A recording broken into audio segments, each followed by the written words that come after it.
तुमचं नाव काय? माझं नाव अमोल पांडुरंग शेळके, राहणार वांगी, बिवरवाडी. कशा संदर्भात आपण करमाळा तहसील येथे किंवा इतर ठिकाणी इतर कार्यालयांमध्ये निवेदन दिलेलं आहे? मी 1 तारखेला अमर उमरसाचा अर्ज दिलेला आहे तहसील मॅडम, पोलीस स्टेशन आणि भूमी अभिलेख. कशा संदर्भात तुम्ही- भूमी अभिलेख कडे आपण मोजणीसाठी अर्ज केला. मोजणी आपलं क्षेत्र कमी भरत होतं म्हणून मोजणीसाठी अर्ज केला. भूमी अभिलेखने परत आपला मोजणीचा अर्ज दिल्यानंतर लगतदारकाने बी मोजणीला अर्ज दिला. आमची संयुक्त मोजणी केली. संयुक्त मोजणी केल्यानंतर लगतदारका मोजणीला आले. हद्दी दावल्यानंतर लगतदारकाच्या आमच्यात 4.5 एकर क्षेत्र दावलं, पण आमचं क्षेत्र दावलं नाही. आमचं असताना ऍक्च्युली अर्धा एकर कमी आहे, तरी बी आमचं क्षेत्र दावलं नाही. आणि आमचं क्षेत्र दावावं आणि आमचं क्षेत्र दावल्यानंतर लगतदारकाचं काही आपल्याला अडचण नाही की आपल्या दावलं, पण आमचं क्षेत्र आम्हाला कुठेतरी दावा ना. त्याशिवाय तो नकाशा तयार होणे किंवा झाले जर असेल नकाशा तयार, तो रद्द करण्यात यावा. की मी तुमचं क्षेत्र किती आहे? आमचं 27 एकर 4 गुंठ आहे. मग आता दाखवलेलं किती? आता दावलेलं 20 एकर 23 गुंठ दावलं.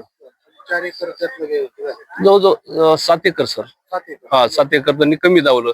कशाच्या आधार दावलं? सगळं कागद तर आहेत आपले, मग काय हा तरी दावलं ना. मग आता का तुम्ही भूमी अभिलेखला भेटला होता का? हो, भूमी अभिलेखला पाटील मॅडमला भेटलो होतो, पण त्यांनी काय उडीची उत्तरे दिली. काय म्हणलं ते? ते म्हणले तुमचं क्षेत्र नकाशाप्रमाणे भरत नाही. मग म्हणलं नकाशाप्रमाणे हे राहिले कागद आहे ते चुकीचे आहेत का आमची, असं ते बोलले. मग शेजाऱ्याचं बी नकाशाप्रमाणे कमी भरते ना, तरी त्यांचं क्षेत्र दावलं. हा. मग आता तुम्ही तहसीलदार यांनाही भेटला होता. हो, काय पोलीस स्टेशनला निवेदन दिलेलं आहे? काय तहसीलदारांचं तुमच्या या सर्व प्रकरणाविषयी काय म्हणलं? तहसीलदार मॅडम म्हणल्या आपल्या भूमी अभिलेखच्या मॅडमला बोलते मी आणि त्यांच्या बोलून तुमच्या ह्यातनं मार्ग काढते. तुम्हाला तुमचं क्षेत्र मिळणं गरजेचं आहे. 1 तारखेला तुम्ही महाराष्ट्र दिनी बसणार आहे? हो, महाराष्ट्र दिनी मी 1 तारखेला बसणार आहे उपोषणाला. भूमी अभिलेख समोर बसणार आहे 1 तारखेला. आणि जो माझी मागणी मान्य झाल्याशिवाय मी उठणार नाही उपोषण. किती जण बसणार आहे? मी एकलाच बसणार आहे सर. मी एकलाच अर्ज दिलेला आहे. कधी मोजणी कधी झाली? हद्द कायम 2 मार्चला हद्द कायम झाली.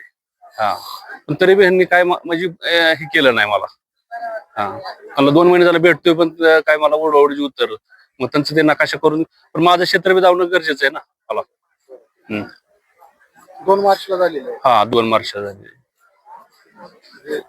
तरी सुद्धा म्हणजे तुमचा काय विषय? हा, विचार केला ना. मी अर्ज दिले, तिथे दिले, सोलापूरला दिले, पुण्याला दिले, तरी बी माझ्या अर्जावर काही कारवाई काय केली नाही. जर 1 तारखेला जर माझी दखल नाही घेतली तर मी सोलापूरला वरिष्ठ कार्यालयापाशी जाऊन उपोषण करणार आहे, अमर उपोषण करणार आहे. ते कुटुंबासहित करणार.